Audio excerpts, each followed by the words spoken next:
توقعات دور ال 16 من كأس الأمم الأفريقية الأفكون 2025 2026. النهاردة إن شاء الله هنتوقع نتيجة كل ماتشات دور ال 16 ومين اللي ممكن يواجهوا بعض في دور الثمانية، علشان نلحق كده قبل ما البطولة أو الدور ال 16 يبدأ. فصلي على النبي واعمل لايك وسبسكرايب علشان نتكلم ونتوقع مين اللي هيصعدوا من ال 16 فريق. فيلا بينا. في البداية النهاردة هيبقى عندنا ماتش ما بين السنغال والسودان. السنغال اللي قدرت ان هي تصعد كأول مجموعتها، والناحية التانية السودان اللي كانت صعدت بثلاث نقط بفوز يتيم واحد بس، ما قدرتش ان هي تسجل ولا هدف على مدار البطولة. حتى الهدف الوحيد اللي سجلته وقدرت ان هي تكسب بيه كان اون جول. فماتش اعتقد هيبقى سهل شوية للسنغال، وتقدر ان هي تكسب البطولة، يعني تكسب السودان وان هي تصعد للدور الثاني من غير ما تواجه اي مشاكل، علشان تبقى في انتظار الفريق اللي هيبقى في يعني في بعده، اللي هو هيكون ما بين المالي وتونس. فاعتقد هيبقى ماتش سهل جدا للسنغال، ومش هتواجه اي صعوبة في ان هي تصعد من الماتش ده. بعد كده عندنا مباراة ما بين تاني المجموعة الأولى وتاني المجموعة التالتة، ماتش ما بين مالي اللي كان في مجموعة المغرب وقدر إن هو يصعد في المركز التاني بثلاث نقط بفوز واحد بس، والناحية التانية تونس طلعت المركز التاني بعد نيجيريا بفوز وتعادل بأربع نقاط. فماتش ما بين تونس ومالي ماتش هيكون حلو قوي، ماتش هيكون مولع ما بين الفرقتين، ولكن توقعي الشخصي إن تونس هتقدر إن هي تصعد قدام مالي وتحقق انتصار، علشان فيما بعد تواجه السنغال ويكون ماتش ناري ما بين تونس والسنغال. بعد كده عندنا ماتش ما بين صاحب الأرض والجماهير ومتصدر المجموعة الأولى منتخب المغرب، اللي هيكون بيلاعب فيها تالت المجموعة التالتة وهو تنزانيا، اللي قدر إن هو يصعد بعد تعادلين بنقطتين فقط. أما الناحية التانية المغرب قدرت إن هي تصعد بسبع نقاط بأداء تصاعدي شوية. ماشي، كان ماتش سيء اللي هم تعادلوا فيه، ولكن أول ماتش بتلاتة وتاني ماتش بتلاتة. أيوب الكعبي منفجر، إبراهيم دياز منفجر، شفنا بداية عودة أشرف حكيمي، شفنا يعني لعيبة كتير ابتدت إن هي تدخل في الفورمة كده تاني مع منتخب المغرب. فأتوقع إن هو هيكون فوز سهل لمنتخب المغرب ويقدروا إن هم يعدوا تنزانيا بكل سهولة. بعد كده في نفس اليوم عندنا ماتش كمان ما بين الكاميرون وجنوب أفريقيا. الكاميرون تاني المجموعة الأخيرة وجنوب أفريقيا تاني المجموعة التانية. جنوب أفريقيا اللي قدرت إن هي تصعد بست نقط بعد ما قدرت إن هي تنتصر، ولكن يعني تنتصر على أنجولا وتنتصر على زيمبابوي، ولكن بتخسر قدام مصر. مصر كانت بعشر لعيبة. والناحية التانية الكاميرون اللي عامل رومونتادا في آخر ماتش عالمية ورجع قدام موزمبيق 2-1 بعد ما كان خلاص المركز الثالث على المجموعة وواخد سكة تانية خالص، ولكن بيعمل ريمونتادا وبيقدر ان هو يكسب 2-1. فماتش هيكون قوي جدا، من اقوى ماتشات دور ال 16 اعتقد ما بين الكاميرون وجنوب افريقيا، والتوقع بتاعه صعب جدا، ولكن احساسي ان الكاميرون هي اللي هتقدر تصعد قدام جنوب افريقيا، وان يعني جنوب افريقيا هي اللي ممكن تودع البطولة بدري شوية. جنوب افريقيا جامده جدا وتسديدات من بعيد وكل الكلام ده، ولكن احساسي ان الكاميرون لسه مش يعني مش هتخرج من البطوله من دلوقتي.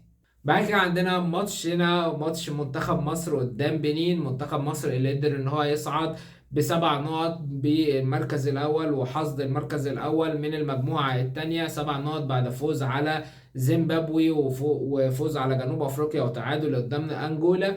الناحيه الثانيه برضو بنين اللي هي بتصعد كمركز ثالث من مجموعة السنغال بعد السنغال والكونغو، قدرت ان هي تصعد بثلاث نقط، اللي هي قدرت ان هي تكسب الفوز الوحيد قدام الفرقة اللي كله اصلا كسبها. وفي الاخر السنغال والكونغو هما اللي زقوا بعض يعني في المركز الاول والثاني. فماتش المفروض ان هو يكون سهل قدام بنين، يعني ماتش المفروض ان انت ما تعانيش فيه. ماتش هيكون ماتش زي زيمبابوي، ماتش زي انجولا اللي انت قدرت ان انت تتعادل معاها بالمنتخب البديل. فالمفروض ان انت ما تعانيش في الماتش ده، والمفروض ان انت تصعد بسهولة، ولكن يعني اخاف شوية من المواقف اللي بتبقى زي دي، ولكن ان شاء الله ربنا يستر ونقدر ان احنا نكسب وننتصر بأريحية، ونبدأ نستعد كده للماتش اللي بعده. بعد كده عندنا ماتش قدام نيجيريا وموزمبيق. نيجيريا اللي قدرت ان هي كانت واحد من المنتخبين اللي قدروا ان هم يصعدوا بالعلامة الكاملة ب9 نقط بعد اكتساح كل الفرق اللي معاها في المجموعة بما فيهم تونس.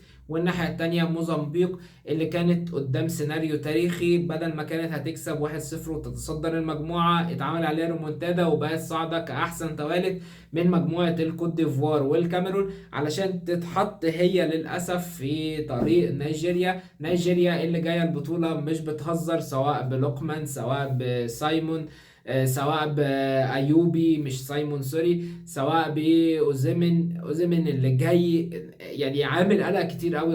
بيسجل اهداف كتير ومش راحم حد ومش عارف ايه، ولكن عمال كل شويه يتخانق مع ده ويتخانق مع ده ويقلع الماسك ويعمل بتاع، فعامل نوش كتير كده اوزيمن ما تفهمش ماله فيه ايه. ولكن منتخب جامد جدا جدا جدا، وسيبك زي ما قلنا قبل كده، سيبك من الماتش اللي احنا كسبناهم فيه كتسخينات كده قبل الافكون، ولكن نيجيريا الجايه مش ناويه ترحم حد، واعتقد ان هي هتكتسح موزمبيق وتصعد بكل سهوله للدور الثمانيه.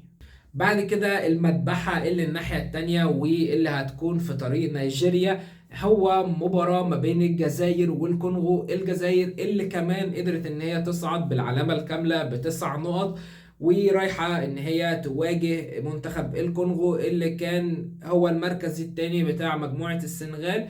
ولكن ماتش هيبقى عالمي ما بين الفرقتين، ماتش صعب قوي قدام الجزائر، والناحية التانية برضه هيبقى صعب قدام الكونغو وصعب التوقع. يعني انا بصراحة انا مش عارف اتوقع مين فيهم، ولكن حاسس اللي هو نيجيريا معاها 9 نقط، فتروح بقى تلاعب الجزائر اللي كان معاها 9 نقط تانية ويضبشوا في بعض، ويبقى المنتخبين الوحيدين اللي حققوا 9 نقط علامة كاملة ما بين دور المجموعات كله، ويبقوا هما اللي هيلعبوا بعض في دور الثمانية. فحاسسها قصة احلى كده. وفي ختام دور ال 16 ماتش ما بين الكوت ديفوار وبوركينا فاسو. الكوت ديفوار اللي قدرت ان هي تنتصر وتصعد كمركز اول من مجموعتها، بتتصدر على الكاميرون بسبب فرق الاهداف.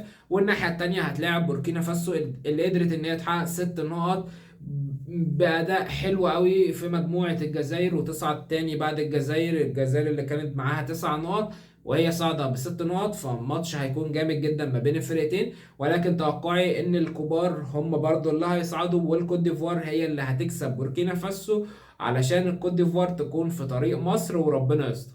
وبكده وبالتوقعات بتاعتنا هيكون عندنا منتخب تونس بيلاعب منتخب السنغال، ومنتخب مصر بيلاعب منتخب الكوت ديفوار، والناحية التانية منتخب الجزائر بيلاعب منتخب نيجيريا، ومنتخب الكاميرون بيلاعب منتخب المغرب. وبس كان كل الفيديو النهارده. اعمل لي لايك وفولو عشان تشوفوا كل جديد عن فيفا وعن الكورة عن الفانتسي. سلام.